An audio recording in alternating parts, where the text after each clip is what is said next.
وقتی تستوسترون از بیرون تزریق میکنیم به 3 قسمت عمده تقسیم میشه بچه‌ها. 1 به فری تستوسترون تبدیل میشه که خواص آنابولیکی دارو و رشد عضله برای ما داره. بچه‌ها ببینید این اطلاعاتی که میگم فقط برای دوستانی که تو مسابقه میخوان شرکت کنن و هدفی دارن، اصلا جهت تبلیغم نیست.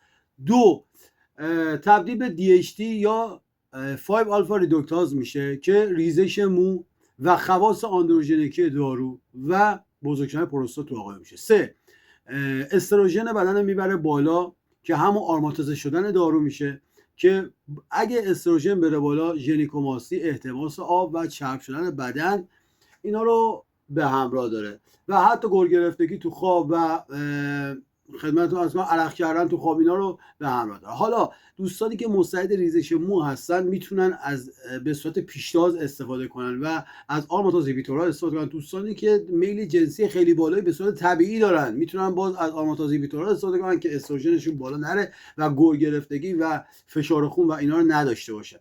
و ما به صورت پیشتاز چیزی رو که اگه مثلا مستعدش نباشیم استفاده نمی‌کنیم حین دورمون.